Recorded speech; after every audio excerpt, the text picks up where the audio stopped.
Carmen, esta noche nos vas a hablar de la Atlántida. Sí. Y para situarnos, pues viajemos en el tiempo, ¿no? Al origen de esta leyenda. Se sabe que el primer sabio que hace mención de ella es Platón. Y que habla por primera vez de la Atlántida en sus obras Timeo y Critias. En estos textos la sitúa delante de las columnas de Hércules, en la actualidad Gibraltar, ¿no? Ya, yo creo que ya es conocido por todos. ¿Me puedes ampliar un poquito esta información? Sí, vamos a ver, bueno, lo has resumido perfectamente.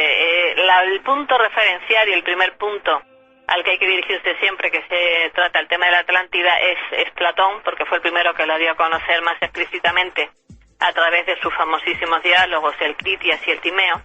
Y en él efectivamente la sitúa, y la sitúa además perfectísimamente. Mira, os voy a comentar una anécdota que a mí me ha ayudado toda mi vida y en todas mis investigaciones sobre la Atlántida muchísimo, que me la enseñó, por decirlo de alguna forma, siendo yo muy pequeñita, el gran Caro Baroja.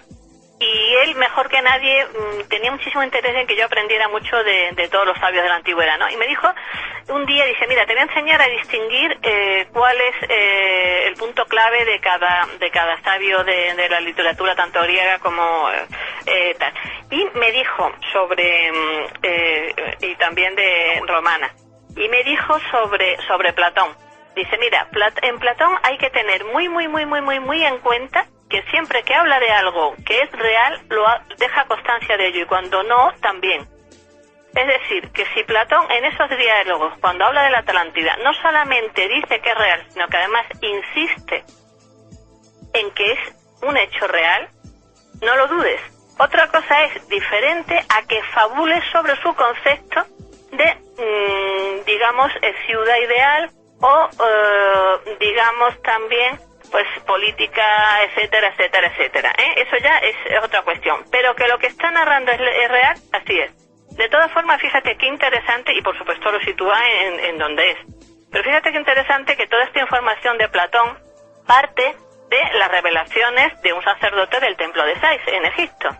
Pues bien, cuando César Luis de Montalbán, el gran explorador español, que de él se decía que era el Livingstone español, porque con todos mis respetos no tenía nada que envidiarle, lo que pasa que quizás, a lo mejor, desgraciadamente por ser español, fue menos reconocido que él, pero justo cuando estuvo haciendo las exploraciones por todas las zonas estas, totalmente vírgenes de Venezuela, y luego cuando estuvo en Egipto, se encontró con descendientes que decían que eran descendientes atlantes y les contaron exactamente lo mismo que narran los sacerdotes de Sais en Egipto y que refleja Platón en sus diálogos. Y fíjate qué curioso, porque además luego con el tiempo yo tuve oportunidad de encontrar también en la biblioteca privada de un sabio que es el conde de Canilleros, que además de historiador era escritor, ya falleció. Este hombre está considerado uno de los mejores investigadores de todo lo que es el descubrimiento de América, etcétera, etcétera, etcétera, ¿no? Pues él tenía nada más y nada menos que en su biblioteca privada y en su archivo privado un mapa de cuando la conquista de América de Orellana, en la que salía perfectamente reflejada la Atlántida. Imagínate. Pero es que ya en Orellana ya dejó constancia de que cuando estuvo con el descubrimiento y todo esto, algunos de los que escribieron sobre el tema, algunos historiadores, que también vio, y eso se refleja en muchísimos documentos escritos de la época, que ya vio que le enseñaron aborígenes de allí mapas en los que salía un continente que unía perfectamente América, África, España, etcétera, etcétera, o sea, lo que es la misma situación que le da Platón. Para que nos ubiquemos perfectamente, estaba situada efectivamente frente a las columnas de Hércules, pero cogiendo todo eso, y cogía parte de la costa de Marruecos y llegaba hasta toda Hispanoamérica. O sea, lo que es todo el Atlántico. ¿Y cómo describe Platón la sociedad de la Atlántida y su cultura o su historia? Hombre, ahí es lo que te digo, que quizás es lo menos interesante, porque realmente fabula un poco, ¿eh? Ahí ya se le ve, como podríamos decir, así entre amigos, que se le ve un poquillo el plumero, ¿no? Ahí sí que se ve, pero claro, tampoco te lo está diciendo al pie de la letra. Pero, sin embargo, hay un punto muy interesante en Platón. Claro, es que, ¿sabes cuál es el problema de Platón? Que realmente, cuando se toca el tema, la gente que habla sobre Platón, muy pocos lo han leído o lo han leído en profundidad, o lo han estudiado en profundidad Platón. Así se cuentan las cosas que se cuentan, ¿no? Pero si tú lees, relees, investigas todos esos textos, que además hay que decir que no están completos, que falta una parte que supuestamente es el final, que nunca llegaron a aparecer, que es otra más de las claves sobre el tema que envuelven siempre la Atlántida. Acaba siempre desapareciendo algo que tiene relación con el tema de la Atlántida y que aclara lo que es el misterio atlante, ¿no? Pues bien, en esa parte que falta se corta precisamente cuando Platón nos está contando que realmente lo que motivó la desaparición de la civilización atlante y del continente atlante es porque esa humanidad y esa civilización, y para mí esto es, y con lo que me quedo, más importante que nos dice Platón y que nadie lo refleja, que perdió su contacto con la energía divina y con la propia divinidad, es decir, se desconectó, que es lo que nos está pasando ahora. Por eso yo siempre os insisto tantísimo, es que si perdemos la conexión de la unidad sagrada, no somos nadie, nos vamos al traste. Nos vamos al traste personalmente, como civilización, porque tenemos que entender, y ahora más que nunca, que realmente la ciencia lo está demostrando, que todo está conectado y todo está interconectado. Entonces, si tú te desconectas, no somos islas. Has perdido todo. Incluso a nivel de salud, en el momento que tú te desconectas y pierdes ese sentido de unidad, te enfermas.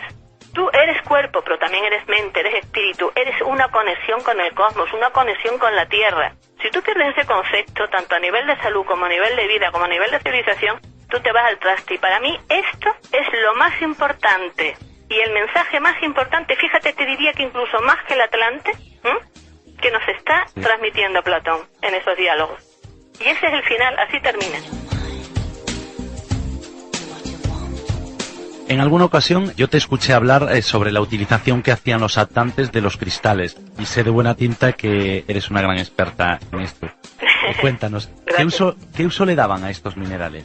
Bueno, vamos a ver, aquí también tenemos que entrar un poco en cosas que por investigaciones paralelas, etcétera, etcétera, etcétera, hemos llegado. Pero esto no es como lo que te voy a comentar luego de pruebas geológicas o de fuentes escritas, que está reflejado y que todo el mundo lo puede ver, ¿no? Pero sí que es cierto que todas las personas que trabajan con cristales y por otras fuentes de información que no me va a dar tiempo a contaros porque sería dedicar un programa solamente a ello, sí que se sabe que se utilizaban los cristales. Es más, fíjate, una de las claves del conocimiento que tenían de los cristales son los megalitos.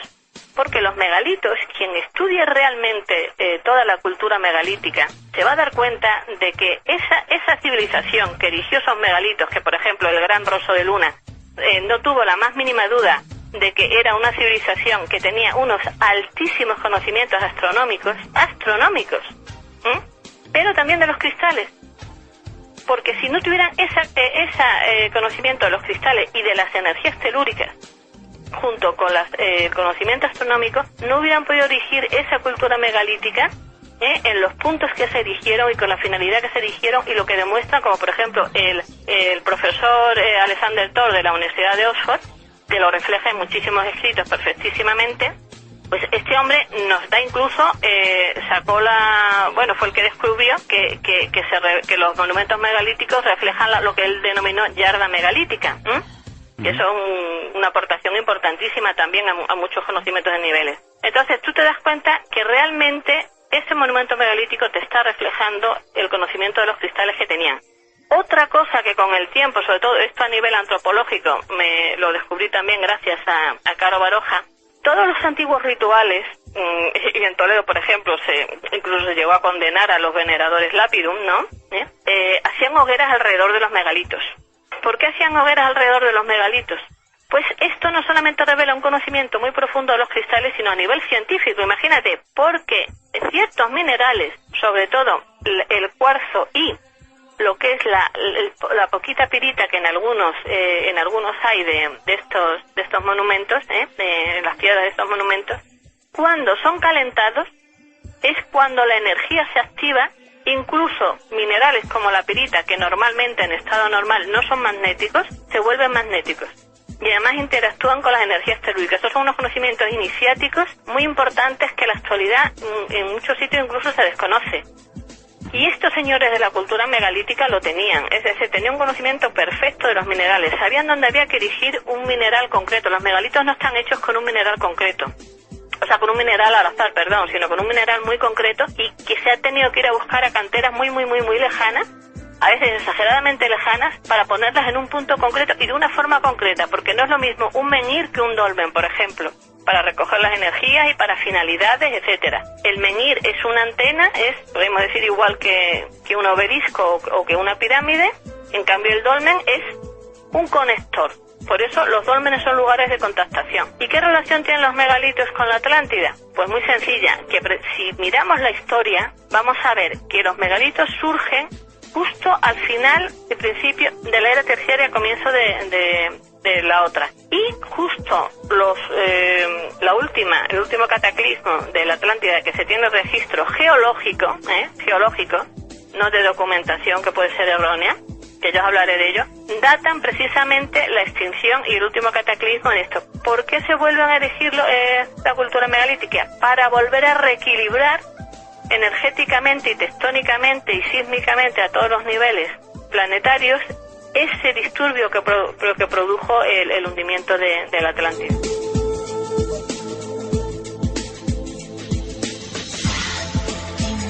Tal vez sea el momento de empezar nosotros a trabajar un poco más con los cristales, ¿no? Para empezar a resurgir un poco antes de que nos pase como en este caso a la Atlántida. Claro que sí, porque ya no solamente es que se hunda un continente, es que nos hundimos a nivel personal también y como civilización. Entonces es importantísimo. De hecho, vamos a ver ahora mismo lo que se está haciendo a nivel iniciático por muchas fuentes diferentes es volver a reactivar todos esos antiguos monumentos, porque es la finalidad para la que fueron erigidos, para ayudarnos en estos momentos a todos los niveles. Y este despertar del conocimiento de los minerales, como yo digo en mi libro, no es casualidad, es la punta del iceberg de algo muy importante que ahora estamos empezando a vislumbrar. Volviendo a los textos de Platón, nos narra la desaparición del continente, como tú bien decías, y nos hace mención de una serie de catástrofes, como tú también bien decías. ¿Podríamos relacionarlo con el conocido diluvio universal, por ejemplo, el diluvio que allí se menciona en uno de los textos?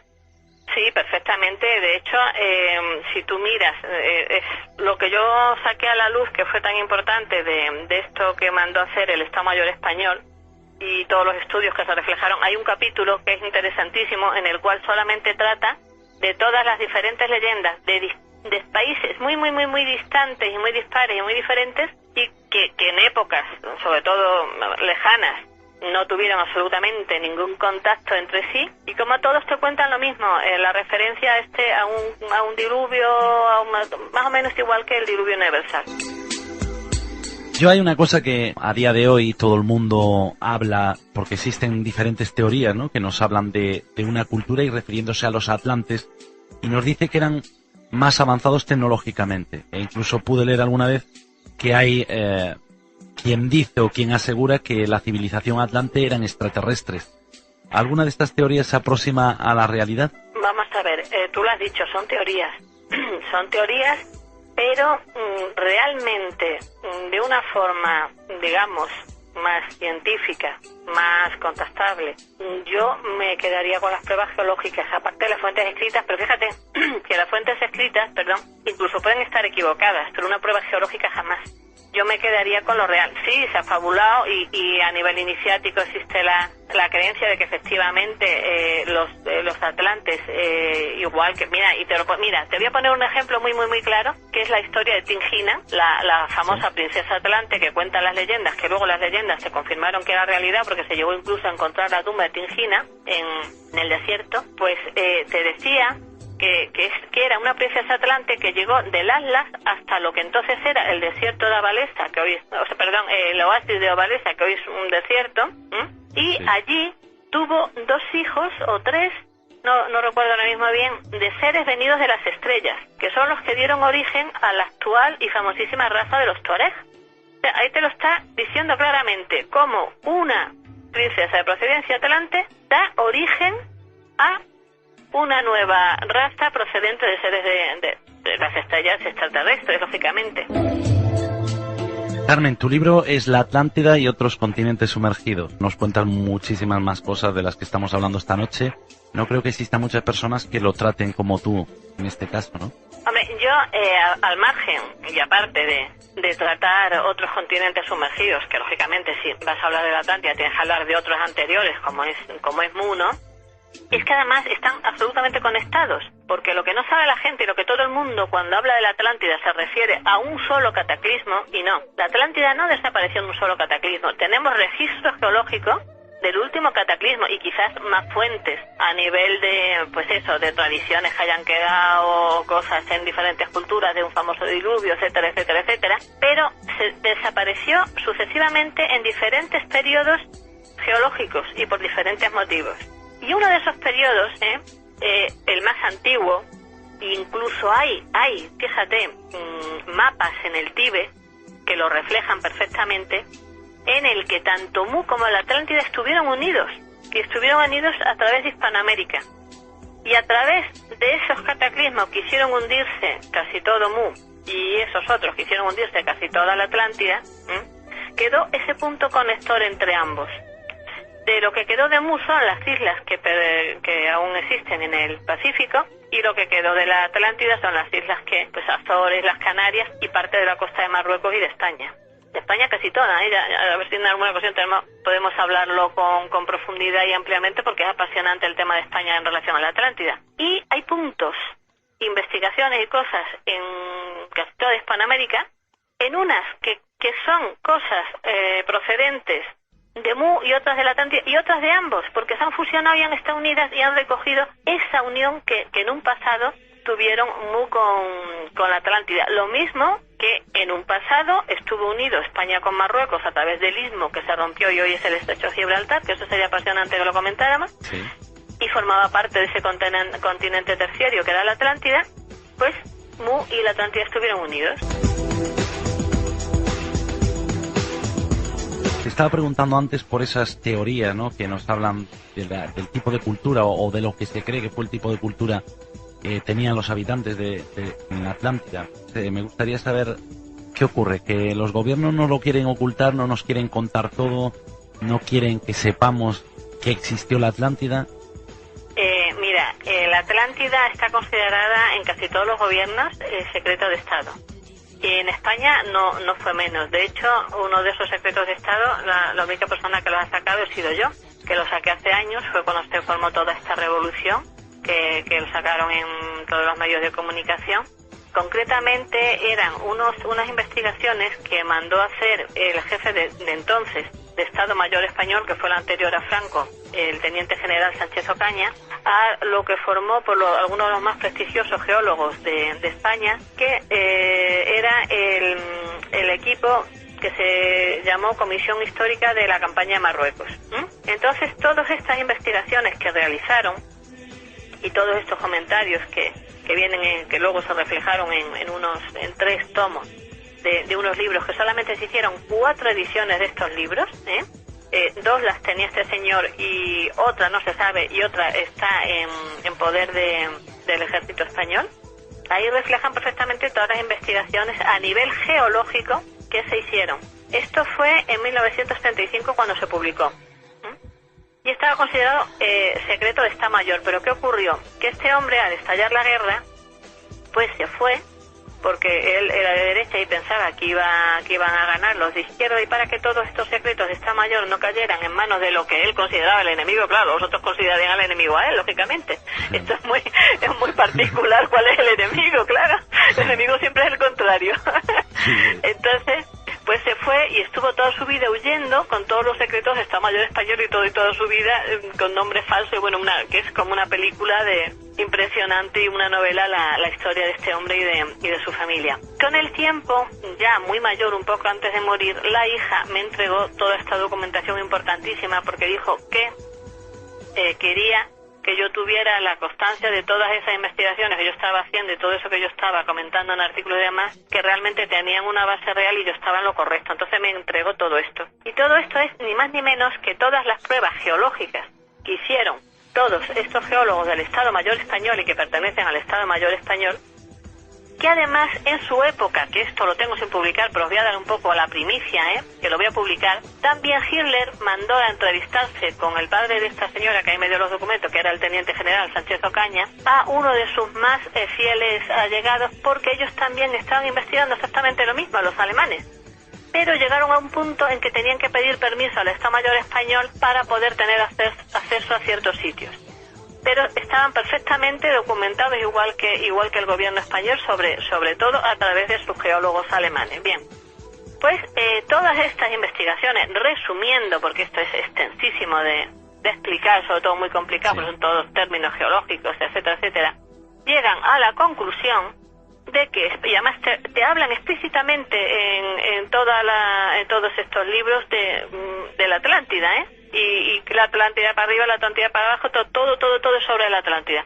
Llegan a la conclusión de que España formaba parte, junto a Marruecos, de un continente terciario, que a través de un problema que hubo por, digamos, fenómenos tectónicos y conmociones sísmicas, provocaron que ese continente se separara.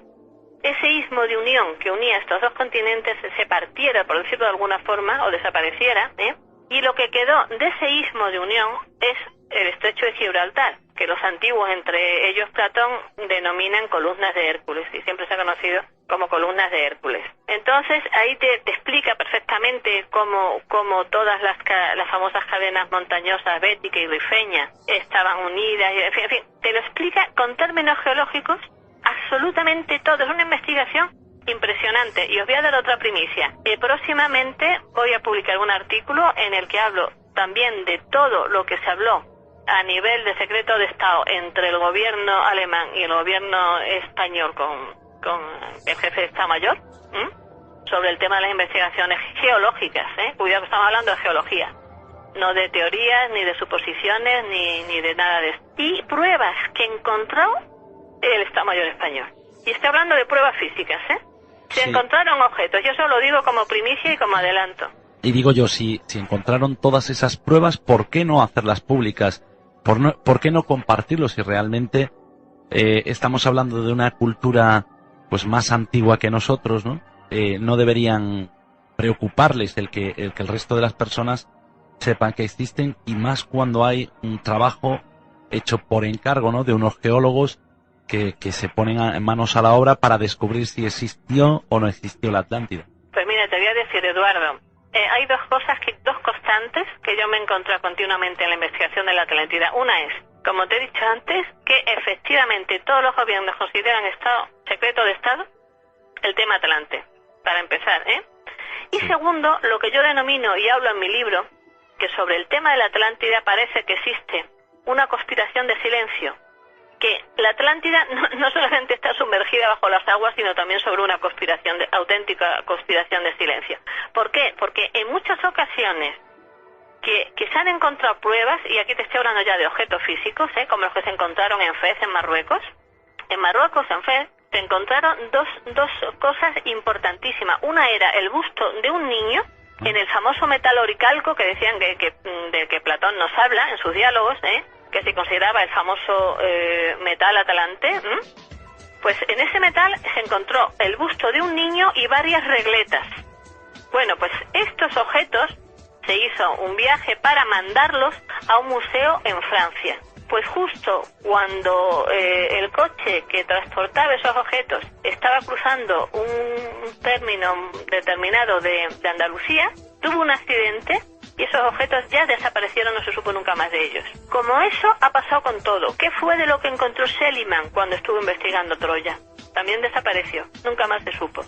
¿Qué sucede si yo he tenido la ocasión de visitar varios museos, gracias a la amistad que tenían mis padres con los directores de estos museos, y en los sótanos de esos museos me han enseñado objetos atlantes, pero que no los podían sacar porque históricamente y oficialmente la Atlántida es un mito?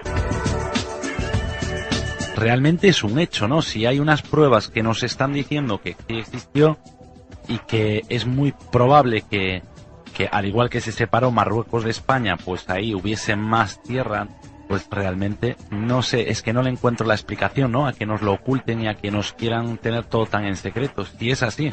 Bueno, porque no se ocultan tantas cosas. Porque vamos a ver, ya no solamente es el que tengan que reescribir la historia, que esa cuestión aparte. Es que precisamente el conocimiento atlante va unido a un conocimiento científico que todos quieren tener y todos tienen que tener en secreto para utilizarlo cuando les sea conveniente. Porque no descubren los secretos de Estado de cada país y los conocimientos que tienen científicos, porque son su arma y son su seguridad y es lo que van a emplear en el futuro. Entonces, pues es así de sencillo.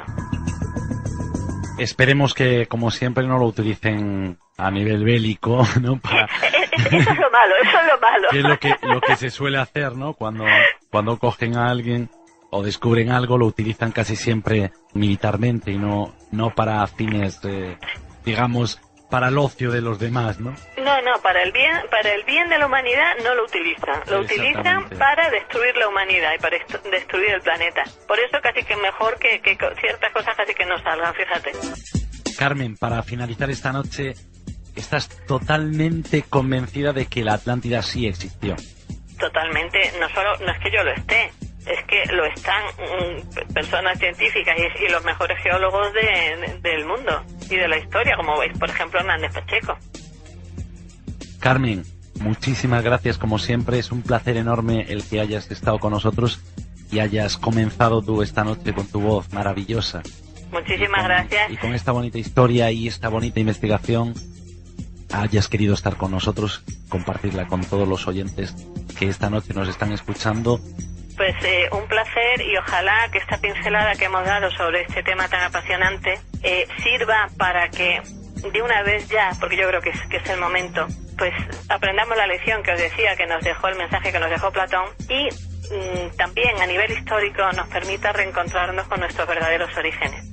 Para todos los que quieran seguirte en las redes sociales, por ejemplo en Facebook, pueden hacerlo en Minerales Mágicos 2.0, ¿no? Y en Secrets Stone, y luego mi página personal, que como digo, no es algo profesional, pero precisamente porque es personal, doy una atención personalizada a las personas y comunico pues con el corazón y con el alma como se comunica cuando estás con un amigo, que es simplemente mi nombre, Carmen Pérez de Laiz, en el Facebook, me busquen. Creo que Pérez de Laiz viene unido, porque no permitía ponerlo por su extensión separada. Cosas de Facebook, ¿no? Sí, que yo no entiendo. Carmen, eres un encanto. Muchísimas gracias. Lo mismo os digo, un placer estar con todos vosotros y con vuestros oyentes. Un abrazo muy fuerte para todos.